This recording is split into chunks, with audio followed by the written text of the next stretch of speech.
नमस्कार मेरे प्यारे साथियों, आज हम बात करने वाले हैं हिंदी भाषा और व्याकरण के सामान्य परिचय के बारे में, जो कि सभी एग्जाम की दृष्टि से अत्यंत महत्वपूर्ण स्थान रखता है। तो आज हम बात कर लेते हैं हिंदी भाषा और व्याकरण के सामान्य परिचय के बारे में। तो सबसे पहले हम बात कर लेते हैं जो सब विषय में आपको पढ़ाने वाली हूँ, हिंदी। जो हिंदी है,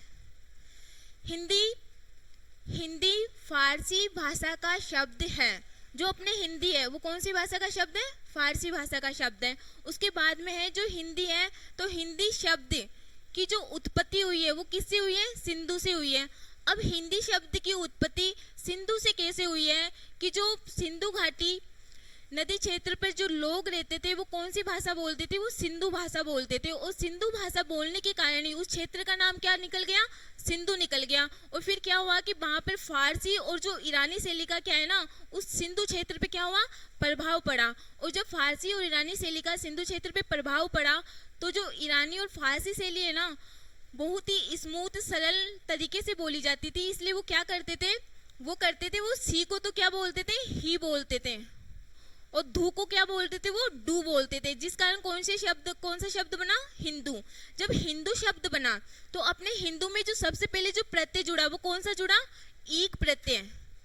और ईक प्रत्यय जुड़ने के बाद जिस शब्द का निर्माण हुआ वो शब्द कौन सा था? हिंदिक शब्द। अब जब हिंदिक शब्द का निर्माण हुआ तो हिंदिक शब्द में क्या हुआ कि जो अपना ईक प्रत्यय था, तो ईक प्रत्यय में इसमें क्या हुआ? क का तो क्या हो गया? लोप हो गया। जब क का लोप हुआ तो उसके बाद क्या हुआ? उसमें कौन सा प्रत्यय रह गया? ई प्रत्यय। और जब हिंदी में ई प्रत्यय जुड़ा तो जिस शब्द का निर्माण हुआ उसका नाम क्या था? हिंदी शब्द। ठीक है, इस प्रकार किस शब्द का निर्माण हुआ? हिंदी का। उसके बाद अगर हम जाने तो अपने हिंदी में जिस लिपि का प्रयोग किया जाता है वो लिपि कौन सी है? देवनागरी लिपि। उसके बाद में है कि हिंदी शब्द ईरानियों ने दिया है। अगर हम जाने कि जो अपने हिंदी में जो बौद्ध ग्रंथ है वो किस भाषा में लिखे जाते हैं, तो अपने हिंदी में जो बौद्ध ग्रंथ है वो किस भाषा में लिखे जाते हैं? पाली भाषा में। उसके बाद में अपने हिंदी में जो जैन ग्रंथ है वो कौन सी भाषा में लिखे जाते हैं? प्राकृत भाषा में। और जो अपने हिंदी का मानक समय है वो कितना माना गया है? 1100 ईस्वी। कितना माना गया है? 1100 ईस्वी। अब क्या होता है कि जो भाषाओं का निर्माण हुआ तो सबसे पहले जो भाषा है वो कौन सी थी? संस्कृत। कौन सी भाषा थी? संस्कृत। संस्कृत के बाद जो भाषा अपने सामने आई वो कौन सी थी? पाली। पाली के बाद में जिस भाषा का निर्माण हुआ वो कौन सी थी? प्राकृत। फिर प्राकृत के बाद में जो भाषा आई वो कौन सी थी? अपभ्रंश। और अपभ्रंश के बाद जिस भाषा का जो भाषा बोलने के लिए प्रयोग की गई वो कौन सी थी? हिंदी जो 1000 ईस्वी से शुरू होकर वर्तमान समय तक बोली जाती है। वर्तमान समय तक। ठीक है, अगर हम उसके बाद में बात करें तो हम बात कर लेते हैं भारतीय आर्य भाषाएं। अब जो अपने भारतीय आर्य भाषाओं का जो समूह का जो वर्गीकरण किया गया है वो कितने भागों में किया गया है? 3 भागों में किया गया है। और जो वो 3 भाग है वो कौन कौन से हैं? पहला जो अपना है वो है प्राचीन भारतीय आर्य भाषा। और जो अपना दूसरा है वो कौन सा है? मध्यकालीन आर्य भाषा। और जो अपना तीसरा है वो कौन सा है? आधुनिक भारतीय आर्य भाषा। अब जो प्राचीन भारतीय आर्य भाषा है इसका समय कितना माना गया है? इसका समय 2000 ईस्वी पूर्व से 500 ईस्वी पूर्व तक का जो समय है वो किसका माना गया है? प्राचीन भारतीय आर्य भाषा का। अब जो अपने प्राचीन भारतीय आर्य भाषा है उसको कितने भागों में बांटा गया है? 2 भागों में। और जो वो 2 भाग है वो कौन कौन से हैं? जो अपना पहला है वो कौन सा है? वैदिक संस्कृत, जिसका समय कितना माना गया है? 2000 ईस्वी पूर्व से 800 ईस्वी पूर्व तक। उसके बाद में जो इसका दूसरा भाग है संस्कृत, जिसे लौकिक संस्कृत के नाम से भी जाना जाता है। इसका समय कब तक माना गया है? इसका समय 800 ईस्वी पूर्व से 500 ईस्वी पूर्व तक का जो समय है वो किसका माना गया है? संस्कृत, जिसे लौकिक संस्कृत भी कहते हैं। उसके बाद अपनी जो दूसरी भाषा है वो कौन सी है? मध्यकालीन आर्य भाषा। अब जो मध्यकालीन आर्य भाषा है उसका समय कितना माना गया है? 500 ईस्वी पूर्व से 1000 ईस्वी पूर्व तक का जो समय था वो किसका समय था? मध्यकालीन आर्य भाषा का। अब जो अपने मध्यकालीन आर्य भाषा है उसको कितने भागों में बांटा गया है? 3 भागों में। अब जो वो 3 भाग हैं वो कौन कौन से हैं? जो अपनी पहली है वो कौन सी है? प्राकृत। जो अपनी दूसरी है वो कौन सी है? जो अपनी पहली है वो कौन सी है? पाली। जो दूसरी है वो कौन सी है? प्राकृत। तो जो तीसरी है वो कौन सी है? अपभ्रंश। अब जो पाली है तो पाली को किस नाम से भी जाना जाता है? प्रथम प्राकृत के नाम से भी जाना जाता है। उसके बाद में अपने जो प्राकृत है इसको किस नाम से जाना जाता है? द्वितीय प्राकृत के नाम से। और जो अपभ्रंश है इसको किस नाम से जाना जाता है? तृतीय प्राकृत। अब जो अपनी पाली है जिसे प्रथम प्राकृत के नाम से भी जाना जाता है तो इसका समय कब से कब तक माना जाता है? इसका समय 500 ईस्वी पूर्व से 1000 ईस्वी पूर्व तक का जो समय है वो किसका माना जाता है? पाली भाषा का। उसके बाद में अपनी प्राकृत भाषा।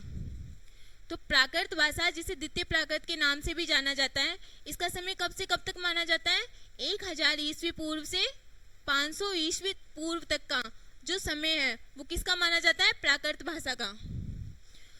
उसके बाद में अपने अपभ्रंश। अब जो अपभ्रंश है जिसे तृतीय प्राकृत के नाम से भी जाना जाता है इसका समय कब से कब तक माना गया है? 500 ईस्वी पूर्व से 1000 ईस्वी पूर्व तक का जो समय है वो किसका है? अपभ्रंश भाषा का। उसके बाद अपनी जो आधुनिक भारतीय आर्य भाषा है उसका समय कब से कब तक माना गया है? 1000 ईस्वी से अब तक का जो समय माना गया है वो किसका माना गया है? आधुनिक आर्य भाषा का।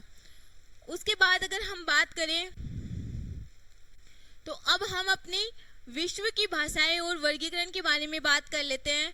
तो संसार की भाषाओं के 2 प्रकार के वर्गीकरण है जिसमें जो पहला है वो कौन सा है? आकृति मूलक। और जो दूसरा है वो कौन सा है? पारिवारिक वर्गीकरण। अब जो अपना आकृति मूलक वर्गीकरण है उसे किस किस नाम से जाना जाता है? उसे रूपात्मक और रचनात्मक। रूपात्मक और रचनात्मक नाम से भी जाना जाता है। उसके बाद में अपना पारिवारिक वर्गीकरण है। अब जो अपना पारिवारिक वर्गीकरण है उसे किस किस नाम से जाना जाता है? इसे वंशात्मक, इसे वंशात्मक, वंशानुक्रम,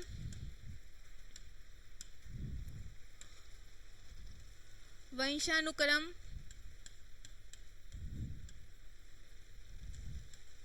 वंशानुक्रम और कुलात्मक भाषा के नाम से भी जाना जाता है। कुलात्मक भाषा के नाम से भी जाना जाता है। और इतिहास की दृष्टि से जिस भाषा को महत्व दिया गया है वो कौन सी है? पारिवारिक भाषा। उसके बाद में अगर हम बात करें कि भाषा, भाषा शब्द की उत्पत्ति कैसे हुई है तो हम उसके बारे में बात कर लेते हैं कि जो अपना भाषा शब्द है, भाषा शब्द की उत्पत्ति संस्कृत के भाष धातु से हुई है जिसका अर्थ क्या होता है? जिसका अर्थ होता है कहना या व्यक्त करना या प्रकट करना।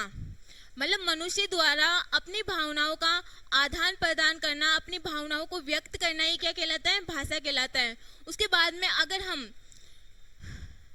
भाषा की परिभाषा की बात करें तो भाषा की परिभाषा के बारे में हम जान लेते हैं कि भाषा वह साधन है जिसके द्वारा मनुष्य अपने विचारों का आदान प्रदान करता है। मतलब कि भाषा वह साधन है जिसके द्वारा मनुष्य अपनी भावनाओं का आदान प्रदान करता है। मतलब मनुष्य द्वारा खुद की भावनाओं को प्रकट करना और दूसरों की भावनाओं को सुनना ही क्या कहलाता है? भाषा कहलाता है। अगर हम आगे जाने तो हम जान लेते हैं भाषा के माध्यम। अब ये माध्यम होता क्या है? माध्यम होता है कि कोई भी कार्य करने से पहले हम कोई ना कोई माध्यम तो ढूंढते हैं ना। जैसे कि अगर मुझे कहीं जाना हो तो मैं क्या करूंगी? चाहे साइकिल हो, चाहे मोटरसाइकिल हो या फिर बड़ी गाड़ी हो, मुझे कहीं जाने के लिए कोई ना कोई व्हीकल तो चाहिए। उसी प्रकार अगर मुझे पढ़ाई करनी है तो पढ़ाई करने के लिए हमें या तो ऑफलाइन कोचिंग या फिर ऑनलाइन कोचिंग कुछ तो चाहिए होती है ना। तो वही होता है माध्यम। इसी प्रकार अपनी जो भाषा है तो भाषा के जो माध्यम होते हैं वो कितने होते हैं? 3 होते हैं। जो पहला है वो कौन सा है? बोलना। और जो दूसरा है वो कौन सा है? लिखना। और जो अपना तीसरा है वो कौन सा है? संकेत। अब जो बोलना होता है ये क्या होता है, सरल होता है, और जो लिखना होता है वो कठिन और सरल दोनों होते हैं। फिर उसके बाद में संकेत। अब संकेत क्या होता है, कठिन। क्या होता है संकेत, कठिन। अगर हम बात करें तो जो मानकता के आधार पर है, तो भाषा के मुख्य कितने रूप माने गए हैं, 2 रूप। कौन कौन से, मौखिक। मौखिक मतलब बोलना, और जो अपना दूसरा है वो कौन सा है, लिखित। लिखित का मतलब लिखना। अब हमने जाना कि जो भाषा के माध्यम होते हैं वो कितने होते हैं, 3 होते हैं, लेकिन जो मानकता के आधार पर है तो भाषा के 2 ही माध्यम माने गए। वो कौन कौन से, एक तो मौखिक और एक लिखित। कैसे, क्योंकि जो शुद्ध और अशुद्ध का पता लगाया जाता है वो किसके माध्यम से लगाया जाता है, मौखिक और लिखित के माध्यम से। कैसे कि अगर हम बोलकर किसी चीज को व्यक्त करें तो हमें पता चल जाता है। जैसे मैं बोलूं कि राम आम खाती है, तो इससे मुझे पता चल रहा है ना, आप सभी को भी पता चल रहा है कैसे कि राम आम खाती है, मतलब मैं कौन सा वाक्य बोल रही हूँ, अशुद्ध वाक्य बोल रही हूँ। अगर मैं बोलूं कि राम आम खाता है, तो इससे क्या पता चलता है कि मैं शुद्ध बोल रही हूँ। इसी प्रकार लिखने के आधार पे भी पता चल सकता है। जैसे कि मैं लिख दूं, जैसे कि मैं लिखूं राम खेलती है, राम खेलती है, तो ये क्या है, अशुद्ध वाक्य है। कौन सा वाक्य है, अशुद्ध वाक्य। ठीक है, कौन सा वाक्य है, अशुद्ध वाक्य है। अगर मैं लिखूं कि राम खेलता है, राम खेलता है, तो ये क्या है, शुद्ध वाक्य है। तो लिखने और बोलने के माध्यम से हमें पता चलता है कि वाक्य शुद्ध है या अशुद्ध है। लेकिन जो संकेत है, संकेत के माध्यम से हम इशारा करके तो किसी व्यक्ति को बता सकते हैं कि जैसे मेरे सामने कोई भी बैठा हो तो मैं उसे इशारा करके तो बता सकती हूँ कि भाई तुम्हें ये नहीं करना। लेकिन जो संकेत के माध्यम से हम क्या है, शुद्ध और अशुद्ध का पता नहीं लगा सकते। इसलिए जो व्यवहारिकता के आधार पे है, जो व्यवहारिकता के आधार पर है, तो संकेत को भाषा का कौन सा माध्यम माना गया है, तीसरा माध्यम माना गया है। क्योंकि इससे हम क्या कर सकते हैं, इससे हम शुद्ध और अशुद्ध का पता नहीं लगा सकते हैं। इसलिए जो संकेत को किसके माध्यम से तीसरा माध्यम माना गया है, व्यवहारिकता के आधार पे। उसके बाद अगर हम बात करें तो भाषा के जो कौशल होते हैं। अब कौशल क्या होता है, कौशल का मतलब होता है निपुणता।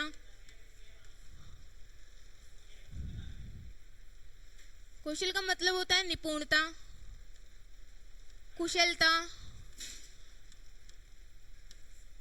ठीक है, मतलब भाषा का कौशल मतलब निपुणता, कुशलता, मतलब मनुष्य द्वारा अपनी मेहनत और अभ्यास के द्वारा किसी वस्तु में या किसी कार्य में कुशलता प्राप्ति करना क्या कहलाता है, कौशल कहलाता है। लेकिन जो कौशल है, अपने कौशल के कितने माध्यम है, अपने कौशल के 4 माध्यम है। कौन कौन से हैं, सुनना, लिखना, बोलना और पढ़ना। लेकिन जो अपने मारिया मांटेसरी के अनुसार उन्होंने भाषा का जो क्रम बताया है,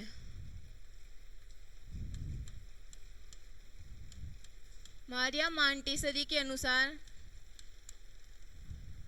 जो भाषा का क्रम है वो क्या है कि मनुष्य पहले क्या करता है, सुनता है, फिर उसके बाद में क्या प्रारंभ करता है, वो बोलना। बोलने के बाद में वो क्या करता है, लिखता है, और फिर लिखने के बाद में वो क्या करता है, उसको पढ़ता है। ठीक है, तो मारिया मांटेसरी के अनुसार पहले मनुष्य सुनता है, फिर बोलता है, फिर लिखता है, फिर पढ़ना शुरू करता है।